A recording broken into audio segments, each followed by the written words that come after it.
আচ্ছা, চলুন সরাসরি মূল আলোচনায় ঢোকা যাক। আজ আমরা এমন একটা ক্লাসিক সাইকোলজিক্যাল থ্রিলার নিয়ে কথা বলবো, যেখানে দেখা যায় একজন দারুণ সম্মানিত আর দক্ষ নেতা কিভাবে খুব দ্রুত পথ হারিয়ে একজন চরম উন্মাদ আর প্যারানয়েড স্বৈরশাসকে পরিণত হন। দারুণ ইন্টারেস্টিং একটা বিশ্লেষণ হতে যাচ্ছে এটা। যা কিছু ভালো তাই মন্দ, আর মন্দটাই ভালো। কুয়াশা আর দূষিত বাতাসে ভাসি চলো। ভাবুন তো, পার্থিব জগতের বাইরের ৩ অদ্ভুত প্রাণীর মুখ থেকে এমন একটা কথা শুনলে শুরুতেই কেমন একটা শিরশিরে অস্বস্তিকর পরিবেশ তৈরি হয়, তাই না? এই মন্ত্রটাই কিন্তু আমাদের মনে একটা বড় প্রশ্ন উস্কে দেয়। ঠিক কিসের বশবর্তী হয়ে একজন মহান হিরো এত সব জঘন্য অপরাধ করতে পারে?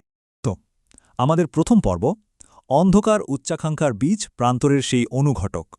এই নৈতিক পতনটা বুঝতে হলে প্রথমে স্কটল্যান্ডের সেই নামকরা জেনারেল ম্যাকবেথের দিকে একটু তাকাতে হবে। এক ভয়ঙ্কর যুদ্ধ জয়ের পর ম্যাকবেথ আর তার বন্ধু ব্যাঙ্কো যখন ফিরছিলেন, তখন প্রান্তরে ওই অদ্ভুত ডাইনিদের সাথে তাদের দেখা হয়।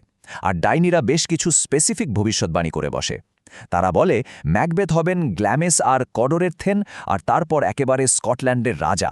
আর ব্যাঙ্কো, তার বংশধররাই নাকি ভবিষ্যতে সিংহাসনে বসবে। বুঝতেই পারছেন, কথাগুলো সেই সময়ের সমাজ আর প্রকৃতির স্বাভাবিক নিয়মকে পুরোপুরি উলটপালট করে দেওয়ার জন্য যথেষ্ট ছিল। এখানে সবচেয়ে ইন্টারেস্টিং ব্যাপারটা হলো এই দুজনের রিয়াকশন, মানে ম্যাকবেথ আর ব্যাঙ্কর তাৎক্ষণিক প্রতিক্রিয়ার মধ্যে কিন্তু আকাশ পাতাল তফাত। একদিকে ম্যাকবেথ পুরো মন্ত্রমুগ্ধ, মুকুট পাওয়ার আশায় রীতিমতো বিভোর। অন্যদিকে ব্যাঙ্কো ভীষণ প্র্যাকটিক্যাল আর সন্দেহপ্রবণ। তিনি পরিষ্কার সতর্ক করে দেন যে অন্ধকার শক্তিগুলো অনেক সময় ছোটখাটো সত্যি কথা বলে আসলে আমাদের বড় কোনো বিপদে ফেলার ফাঁদ পাতে। এই যে দুটো ভিন্ন নৈতিক পথের শুরু, এটাই কিন্তু পুরো গল্পের মোড় ঘুরিয়ে দেয়।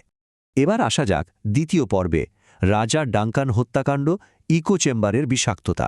চলুন দেখি কিভাবে এই উচ্চাকাঙ্ক্ষার বীজগুলো একটা সক্রিয় আর ভয়ানক চক্রান্তে রূপ নেয়। ম্যাকবেথ যখন তার ইনভারনেসের দুর্গে ফিরে আসেন, তখন আমরা একটা চরম টক্সিক ডাইনামিক দেখতে পাই। ম্যাকবেথের মনে কিন্তু বেশ দ্বিধা ছিল, কারণ রাজা ডাঙ্কান তো তার আত্মীয়, তার অতিথি, আর সর্বোপরি একজন দয়ালু রাজা। কিন্তু লেডি ম্যাকবেথ, তিনি তার স্বামীর এই শক্তিশালী নৈতিক বিবেককে রীতিমতো গুড়িয়ে দেন। কিভাবে? ম্যাকবেথের সাহসিকতা নিয়ে প্রশ্ন তুলে তাকে কাপুরুষ অপবাদ দিয়ে। তিনি ম্যাকবেথের উচ্চাকাঙ্ক্ষাকে এমনভাবে ম্যানিপুলেট করেন যে একটা রক্তাক্ত পথ বেছে নেওয়া ছাড়া যেন আর কোনো উপায়ই খোলা থাকে না। আর আসল অপরাধটা ঘটার আগেই কিন্তু এর বিশাল একটা মনস্তাত্ত্বিক প্রভাব শুরু হয়ে যায়। ম্যাকবেথের বিভ্রান্ত আর উত্তপ্ত মস্তিষ্ক শূন্যে ভাসমান একটা রক্তাক্ত ছোড়ার কল্পনা করে, যেটার হাতল তার দিকে আর ফলাটা রাজা ড্যাঙ্কানের ঘরের দিকে তাক করা। এই হ্যালুসিনেশনটাই বুঝিয়ে দেয় তার মাথার ভেতর কি চরম ঝড় বইছে। সেই দুর্ভাগা রাজাকে হত্যা করে ঘুমন্ত রক্ষীদের ফাঁসিয়ে দেওয়ার পরপরই ম্যাকবেথের ঘোর কাটতে শুরু করে। চরম অপরাধবোধ আর অডিটরি হ্যালুসিনেশন তাকে গ্রাস করে নেয়। তার কেবলই মনে হতে থাকে কেউ যেন ফিসফিস করে বলছে, আর ঘুম নয়, ম্যাকবেথ ঘুমকে খুন করেছে। ম্যাকবেথ আর কখনোই ঘুমোবে না। এটা ছিল সেই পয়েন্ট অফ নো রিটার্ন, যেখান থেকে আর ফেরার কোনো পথ নেই। এরপর আমরা যাচ্ছি তৃতীয় পর্বে, প্যারানয়া এবং রক্তক্ষয়ী বিশ্বাসঘাতকতা, স্নোবল এফেক্ট বা ক্রমবর্ধমান পরিণতি। এখানকার সবচেয়ে গুরুত্বপূর্ণ পয়েন্টটা হলো, একবার যদি কেউ নৈতিকতার সাথে আপোষ করে, তবে সেটা তাসের ঘরের মতো একটা ধ্বংসের চেইন রিয়াকশন তৈরি করে। নতুন রাজাকে এটা এক চূড়ান্ত প্যারানোয়া বা সন্দেহের ঘেরাটোপে আটকে ফেলে। অপরাধবোধের এই স্নোবল ইফেক্টটা একবার ভেবে দেখুন। নিজের ওই রক্তাক্ত মুকুট বাঁচাতে আর ডাইনিদের ভবিষ্যৎবাণীগুলোকে মিথ্যা প্রমাণ করতে ম্যাকবেথের ভায়োলেন্স কিভাবে হু হু করে বাড়তে থাকে। রাজনৈতিক ক্ষমতা দখলের জন্য ডানকানকে হত্যা, রাজবংশ ঠেকাতে নিজের বন্ধু ব্যাঙ্কোকে খুন, আর তারপর অন্ধরাগে ম্যাকডাফের পুরো পরিবারকে নির্মমভাবে হত্যা করা। ম্যাকবেথের মানসিক অবস্থা যে কতটা ভেঙে পড়েছে, সেটা একেবারে পাবলিকলি এক্সপোজড হয়ে যায় একটা জাঁকজমকপূর্ণ রাজকীয় ভোজে।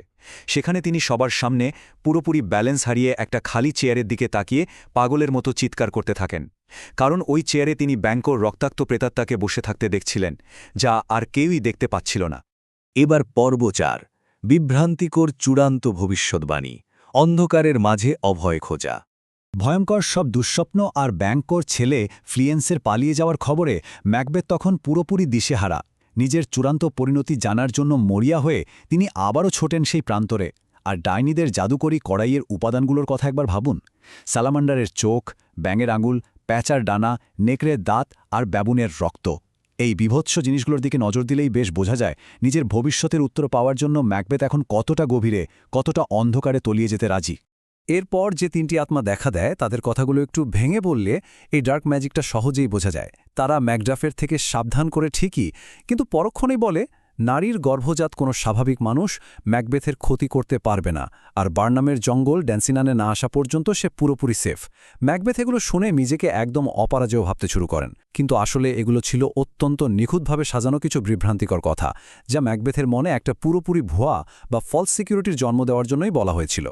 এই তথাকথিত অজেয় অনুভূতি থাকা সত্ত্বেও ম্যাকবেথ এক যন্ত্রণাদায়ক হতাশায় ডুবে যান, কারণ ডাইনিরা তাকে একটা চূড়ান্ত ভিশন দেখায়, ৮ জন রাজার এক নীরব মিছিল, আর তাদের সবার শেষে দাঁড়িয়ে হাসছে সেই রক্তমাখা ব্যাংকো।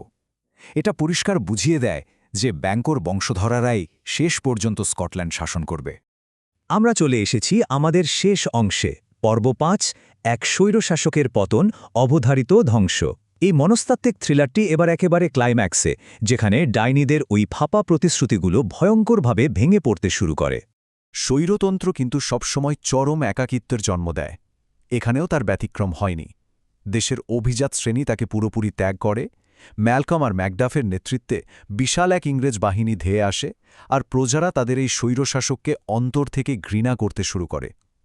ম্যাকবেথ একেবারে একা হয়ে পড়েন, আর লেডি ম্যাকবেথ নিজের অনুশোচনার বিশাল বোঝা বইতে না পেরে ঘুমের ঘোরে হাঁটার মতো মানসিক ব্যাধিতে ভুগে শেষ পর্যন্ত মর্মান্তিকভাবে আত্মহত্যার পথ বেছে নেন। ঠিক এই সময়েই প্রথম অসম্ভব ভবিষ্যৎবাণীটা চরম সত্য হয়ে সামনে আসে। ম্যালকমের সেনারা বার্নাম জঙ্গল থেকে গাছের ডালপালা কেটে নিজেদের আড়াল করে যখন এগোতে থাকে, দূর থেকে দেখলে মনে হয় যেন আস্ত একটা জঙ্গল হেঁটে হেঁটে এগিয়ে আসছে, আর এই ঘটনাটা মুহূর্তের মধ্যে ম্যাকবেথের সমস্ত আত্মবিশ্বাসকে একেবারে গুড়িয়ে দেয়। এরপর আসে সেই চূড়ান্ত লড়াইয়ের মুহূর্ত। ম্যাকবেথের শেষ সম্বল ছিল তার ঢাল, ওই বিশ্বাসটা যে নারীর গর্ভজাত কেউ তাকে মারতে পারবে না। কিন্তু ম্যাকডাফ যখন জানায় যে তাকে মায়ের গর্ভ থেকে সময়ের আগেই কেটে বের করা হয়েছিল, তখন সেই প্রতারক আত্মাদের চূড়ান্ত ছলনাটা একেবারে দিনের আলোর মতো পরিষ্কার হয়ে যায়। অন্ধকার শক্তিগুলো অক্ষরে অক্ষরে তাদের প্রতিশ্রুতি রাখলেও আসল অর্থ দিয়ে কিন্তু নির্মমভাবে প্রতারণাই করে। স্বৈরশাসক ম্যাকবেথের চূড়ান্ত পরাজয় এবং ম্যালকমের সিংহাসনে আরোহণের মধ্যে দিয়ে এই রক্তক্ষয়ী অধ্যায়ের সমাপ্তি ঘটে। কিন্তু এটা আমাদের মানব প্রকৃতি আর লাগামহীন উচ্চাকাঙ্ক্ষার চরম মূল্য সম্পর্কে একটা গভীর চিন্তার জায়গায় দাঁড় করিয়ে দেয়। একটু ভেবে দেখলে প্রশ্ন জাগে, ম্যাকবেথ কি কেবলই ভাগ্যের এক অসহায় শিকার ছিলেন, নাকি নিজের এই ধ্বংসের স্থপতি তিনি নিজেই ছিলেন? এই উপসংহারটাই আমাদের মনে করিয়ে দেয় যে মানুষের মনের অন্ধকার গলিঘুজি নিয়ে আমাদের এখনও কত কিছু জানার বাকি।